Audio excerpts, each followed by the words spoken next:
నమస్కారం. ఈరోజు మనం ఒక అద్భుతమైన ప్రయాణం చేయబోతున్నాం. ధర్మం, త్యాగం, అలాగే అన్యాయం మీద న్యాయం సాధించిన అంతిమ విజయం. వినటానికి ఎంతో స్ఫూర్తిదాయంగా ఉంది కదూ? అవును, మన సంస్కృతిలో అత్యంత పవిత్రంగా భావించే శ్రీరామ ఇతిహాసం గురించి మనం మాట్లాడుకోబోతున్నాం. ఏమాత్రం ఆలస్యం చేయకుండా ఈ మహా ఇతిహాసంలోకి ఉత్సాహంగా అడుగుపెడదాం. అసలీ కథలోకి వెళ్లే ముందు మనం ఒక ముఖ్యమైన విషయం గురించి ఆలోచించాలి. ఏ లోటూ లేని ఒక బలమైన యువరాజు చేతికి వచ్చిన రాజ్యాన్ని మొత్తం వదులుకుని 14 కష్టాలమయమైన అడవికి వెళ్లడానికి ఎందుకు సిద్ధపడతాడు? ఆ నిర్ణయం వెనక ఉన్న ఆ గొప్ప నైతిక బలమేంటి? ఆ రహస్యమేంటో ఇప్పుడు మనం విశ్లేషిద్దాం. ఈ మహావీరుడి ప్రయాణాన్ని మనం ఒక 5 ముఖ్యమైన దశలుగా చూడొచ్చు.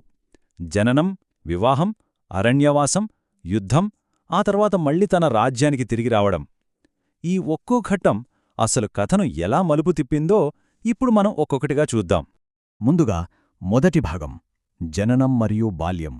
ఈ అద్భుతమైన కథ దశరథ మహారాజు పాలించే ఆ మహానగరమైన అయోధ్యలో చాలా వైభవంగా మొదలవుతుంది. దశరథుడు చేసిన పుత్రకామేష్టి యాగం ఫలితంగా ఆయన 3 భార్యలైన కౌసల్య, కైకేయి, సుమిత్రలకు 4 కుమారులు జన్మించారు. వారే రాముడు, భరతుడు, లక్ష్మణుడు మరియు శత్రుఘ్నుడు.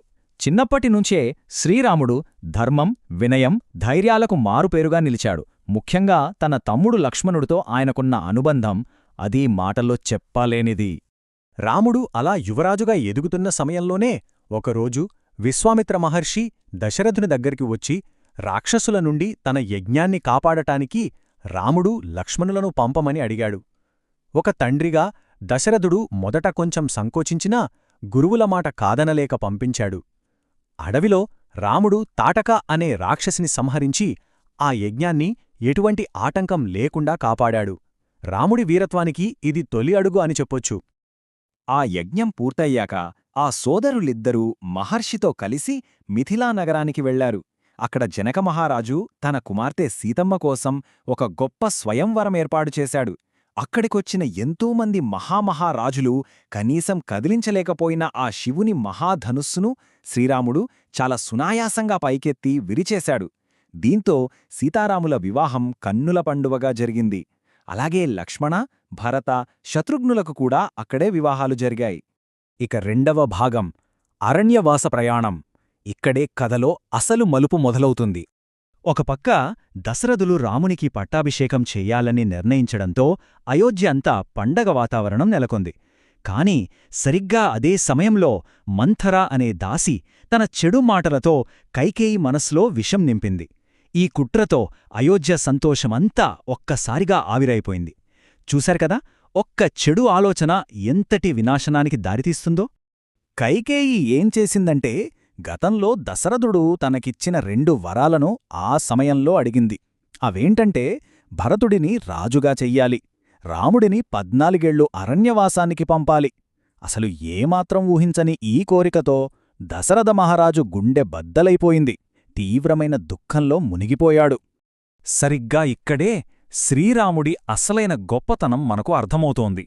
తండ్రి ఇచ్చిన మాటను నిలబెట్టడం కోసం రాముడు ఏమాత్రం బాధపడకుండా చిరునవ్వుతో ఆ అరణ్యవాసాన్ని అంగీకరించాడు. భర్తను విరిచి ఉండలేనని సీతమ్మ, అన్నకు తోడుగా ఉంటానని లక్ష్మణుడు కూడా ఆయనతో పాటే అడవులకు బయలుదేరారు. ధర్మం కోసం వారు చేసిన ఈ త్యాగం నిజంగా అమోఘం కదూ. ఇప్పుడు మూడవ భాగం, అపహరణ మరియు కొత్త పొత్తులు. అడవిలో పంచవటి దగ్గర వారు చాలా ప్రశాంతంగా జీవిస్తున్న సమయంలో శూర్పణఖ అనే రాక్షసి రాముడిమీద మోహం పెంచుకోవడం, లక్ష్మణుడు ఆమెను అవమానించడం జరిగాయి. ఆ కోపంతో ఆమె వెళ్లి తన అన్న రావణుడికి చెప్పడం, ఆ తర్వాత రావణుడు ఒక మాయామృగం సాయంతో సీతమ్మను అపహరించడం అంతా చాలా వేగంగా జరిగిపోయాయి. ఇక్కడ మనం ఖచ్చితంగా గుర్తుంచుకోవలసిన ఒక వీరుడున్నాడు. అదే జటాయువు. సీతమ్మను రక్షించడానికి ఆ పక్షి చేసిన పోరాటం, పొందిన వీరమరణం మన కళ్ళు చెమ్మగిల్లేలా చేస్తాయి. సీతమ్మను వెతుకుతూ వెళ్తున్న రామలక్ష్మణులకు 2 గొప్ప మిత్రులు దొరికారు. ఒకరు వానరరాజైన సుగ్రీవుడు, మరొకరు పరమభక్తుడైన హనుమంతుడు. ముఖ్యంగా హనుమంతుడు రామభక్తుడిగా మారి తన జీవితాన్నే ఆయన సేవకు అంకితం చేసిన తీరు ఈ ఇతిహాసంలోనే ఒక అద్భుతమైన ఘట్టమని చెప్పొచ్చు. ఆ తరువాత హనుమంతుడు చేసిన సాహసం మామూల్ది కాదు.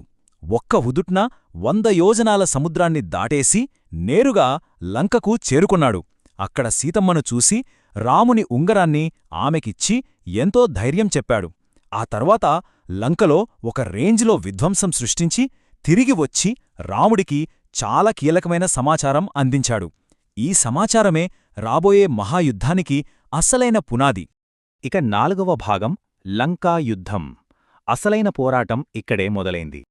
ఆ మహాసముద్రాన్ని దాటి లంకను చేరుకోవడమంటే మాటను కాదు, కాని వానరసేనతో కలిసి సముద్రం మీద రామసేతువును నిర్మించి ఆ అసాధ్యాన్ని సుసాధ్యం చేశాడు రాముడు. లక్షలాది వానరుల సమిష్టి కృషితో ఆ భారీ వంతెన నిర్మాణం పూర్తయింది. ఒక గొప్ప నాయకుడు అందరినీ ఎలా ఏకం చేయగలడో చెప్పడానికి ఇంతకంటే మంచి ఉదాహరణ ఏముంటుంది? ఆ లంక యుద్ధంలో రాముడు, వానరసేన ఎదుర్కొన్నది సామాన్యులను కాదు, రావణుడి సోదరుడు కుంభకర్ణుడు, కుమారుడు ఇంద్రజిత్తు లాంటి అత్యంత భయంకరమైన మహాయోధులను. చివరగా రాముడు రాక్షసరాజైన రావణుడిని సంహరించి అన్యాయం మీద ధర్మాన్ని గెలిపించాడు. రావణ సంహారం తర్వాత సీతమ్మను తిరిగి కలుసుకున్న రాముడు ఒక కఠినమైన నిర్ణయం తీసుకోవాల్సి వచ్చింది. సీతమ్మ తన పవిత్రతను ఈ లోకానికి నిరూపించడానికి అగ్నిపరీక్షని ఎదుర్కొంది. సాక్షాత్తు ఆ అగ్నిదేవుడే స్వయంగా వచ్చి ఆమె పవిత్రతను ప్రకటించడంతో వారి ఈ విజయం మరింత పరిపూర్ణమైంది. చివరిగా 5వ భాగం రామరాజ్యం స్వర్ణయుగం. ఆ చీకటి రోజులు ముగిశాయి.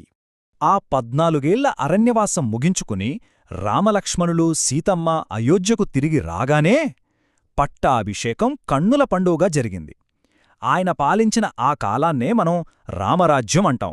అంటే ఎక్కడా ఎలాంటి అన్యాయం లేని, ప్రజలందరూ సుఖశాంతులతో, న్యాయం, ప్రేమ, కరుణలతో జీవించిన ఒక ఆదర్శ సమాజం. ఒక పాలకుడెలా ఉండాలో శ్రీరాముడు ఎప్పటికీ ఒక గొప్ప రోల్ మోడల్. ఈ రామాయణం కేవలం ఒక కథ మాత్రమే కాదు, మన సంస్కృతికి ఒక మూలస్తంభం. శ్రీరాముడి నిజాయితీ, తల్లిదండ్రుల పట్ల ఆయనకున్న గౌరవం, హనుమంతుడి అపారమైన భక్తి, సీతమ్మ త్యాగం, లక్ష్మణుడి నిస్వార్థ సేవ, ఇలా ప్రతి ఒక్క పాత్ర మనకు ఒక గొప్ప పాఠం నేర్పుతుంది. ఈ విలువల వల్లే ఈ ఇతిహాసం ఇన్ని వేలేళ్లైనా నేటికీ మనందరికీ ఆదర్శంగా నిలిచిపోయింది. మనం ముగించే ముందు నేను మిమ్మల్ని ఒక చిన్న ఆలోచనతో వదిలేయాలనుకుంటున్నాను. అచంచలమైన ధర్మం, త్యాగంలాంటి గొప్ప కాలాతీత విలువలు ఈనాటి మన ఆధునిక జీవితంలో మనం తీసుకునే నిర్ణయాలకు ఎలా దారిచూపగలవు? చరిత్రను వినడం మాత్రమే కాదు, అందులోని సారాన్ని మన ప్రస్తుత జీవితానికి అన్వయించుకోవడం చాలా ముఖ్యం. అవును కదా? ఈ మహా ఇతిహాసం ద్వారా మీరు ఎన్నో స్ఫూర్తిదాయకమైన విషయాలను తెలుసుకున్నారని ఆశిస్తున్నాను. ఈ అద్భుతమైన విశ్లేషణలో నాతో పాటు ప్రయాణించినందుకు ధన్యవాదాలు.